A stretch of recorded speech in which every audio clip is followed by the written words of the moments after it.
Florida leads the nation and some entire European countries in the number of new coronavirus cases.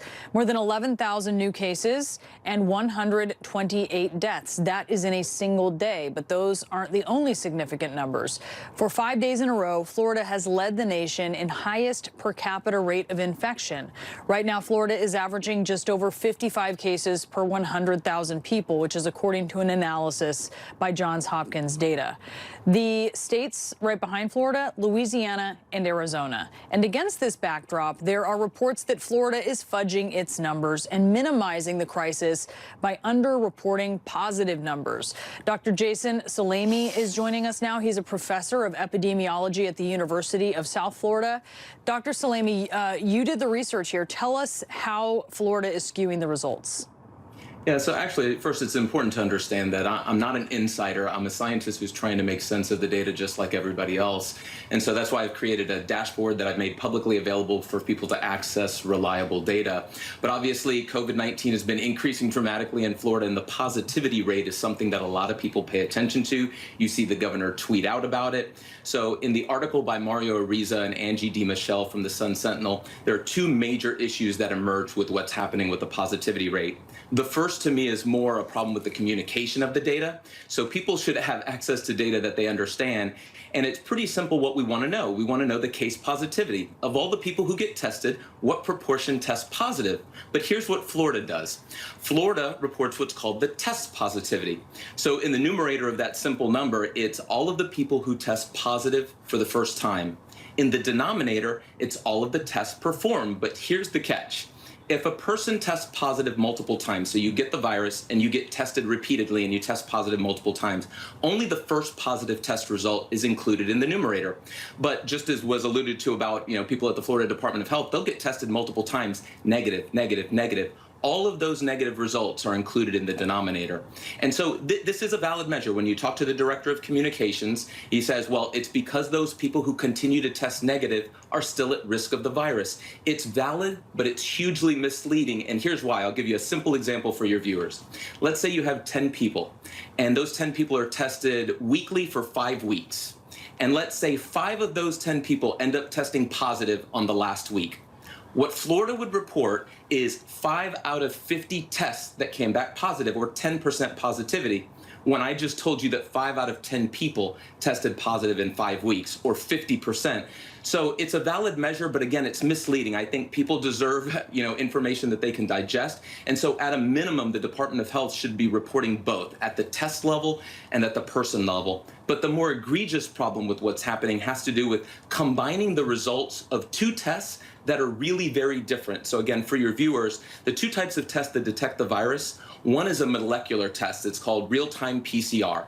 It looks for the genetic material of the virus, and because when they swab you, they only get it in minimal amounts, they amplify that so they can detect it. And as a result, it's very accurate. If you get a positive or a negative test, you can pretty much trust that, but it takes a while to get the results back. So they have another test called the antigen test that looks for proteins on the surface of the virus. It comes back in 15 to 30 minutes, but this one doesn't amplify that small amount, so you might miss it. A person might have the virus, but they come back negative. And so again, the problem with mixing these, because 20 out of every 100 people who actually have the virus will return a negative result on this. So, as you try and calculate the case positivity, this is putting people who should be driving that number up in the denominator, driving that number down. And so again, at a minimum, they should tomorrow start reporting the results of these 2 very different tests separately.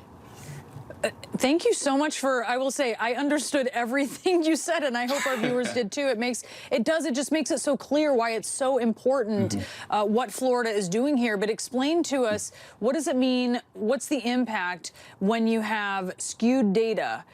What's the impact on our understanding of what's going on in Florida with that? Absolutely. Look, I've collaborated with people at the Florida Department of Health since 2005. They have excellent capabilities. Compiling all of this information is challenging, but during a pandemic, we've got to get certain decisions right, because the decision should be made on the data. It shouldn't be the right always saying we're overestimating and the left saying, that we're underestimating the virus. It can't be erroneous data. It shouldn't be misleading. And so I'll give you one more example. The current hospitalization data that was missing from Florida for so long. There were only one of 3 states that didn't report current hospitalizations for COVID-19. They started to release that information last Friday. The numbers have increased 30% in 1 week. But there's problems with that data, in my opinion. We teach our students at the USF College of Public Health that you need to give a data dictionary, help people to understand the data you're putting out there. There's not really much guidance with the new information, but I'll give you one example why it's problematic. So they're only reporting people with a primary diagnosis of COVID-19. And so, again, one example of where that's problematic. If tomorrow a pregnant woman goes to the hospital because of COVID-19, due to the coding guidelines from CDC, she would not receive a primary diagnosis of COVID-19. She would get a pregnancy-related diagnosis. And so I can tell you right now, those women are not included in today's numbers.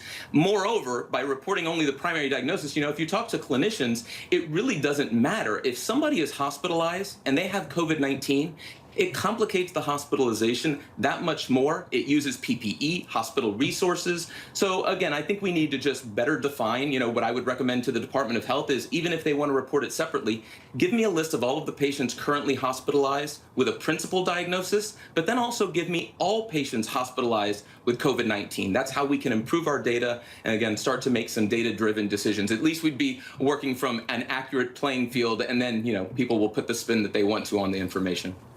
Yeah, definitely. That is just crazy when you give us the example of a pregnant woman who happens to go in and have COVID. Dr. Salemi, thank you. We really, really appreciate you being on. Thank you.